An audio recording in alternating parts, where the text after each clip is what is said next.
Hi everybody, welcome back to the Feynman technique.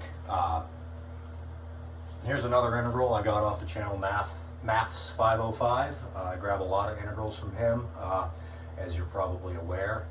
But what can I say? He does good stuff on his channel, so I'm going to do it too. Alright, we're going to be utilizing this fact right here. This is the alternating sum of the reciprocals of the odd cubes. It's going to be 1 minus 1/9 plus 1,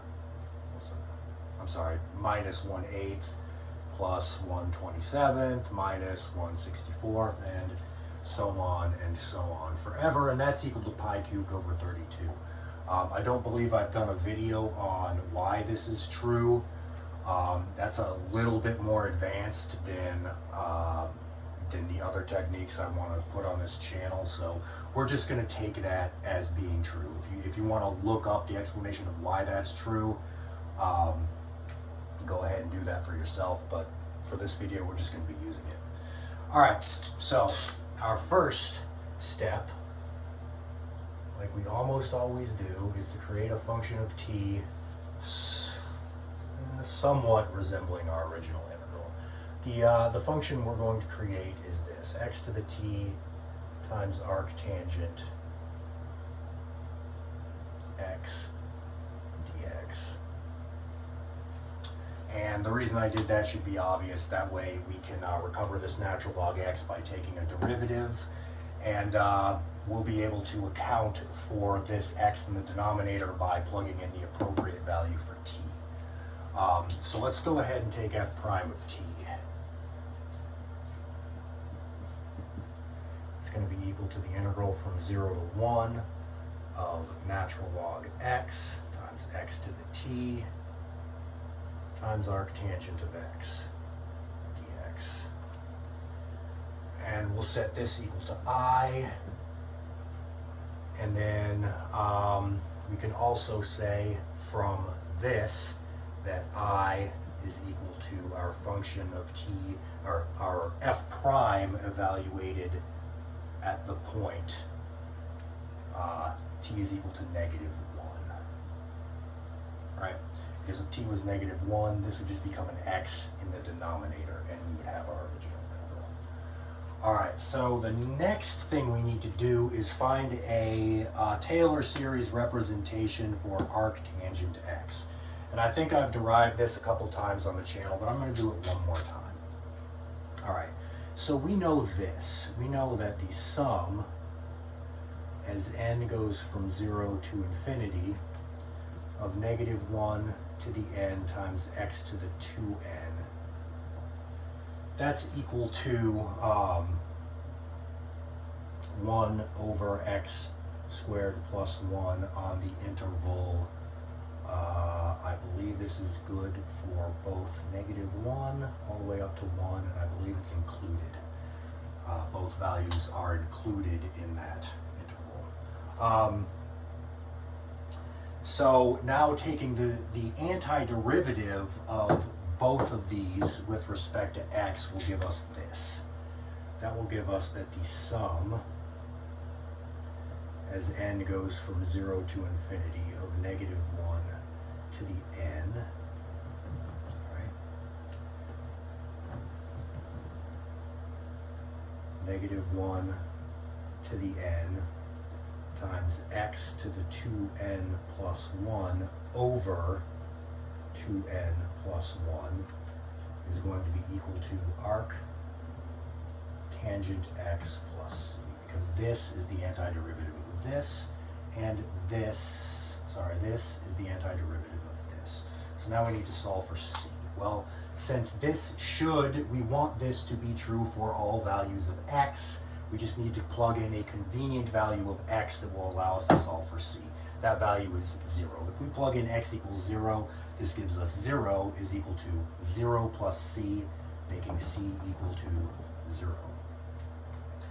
Alright, now what? Well, now we have a Taylor series representation for arctangent. So now we can say that our original function of t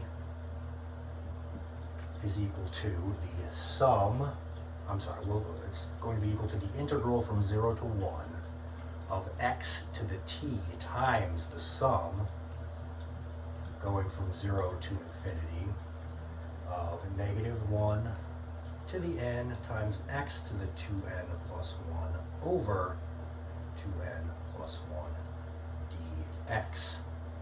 And then we can bring this x to the t inside our sum, and we can just say this is 2n plus t plus 1. All right. Now we can switch the integral and sum notations. So we're going to have the sum first.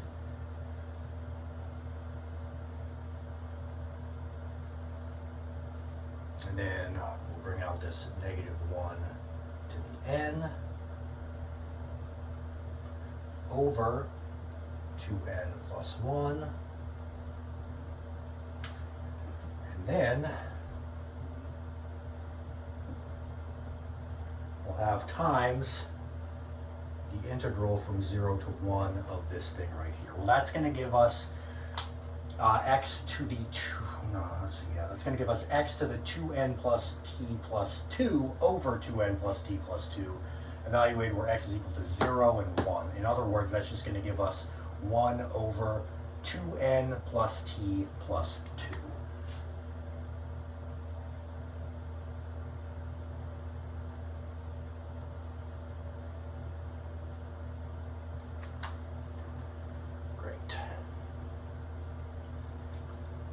So that is the Taylor series representation of our function of t right there.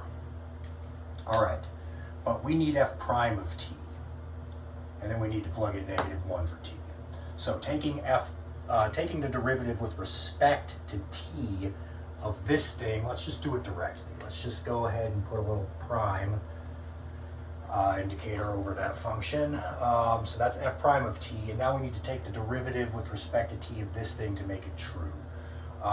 Well, that's just going to put a squared there and a negative sign outside. I hope you all see why that's true, because we're taking the derivative with respect to t.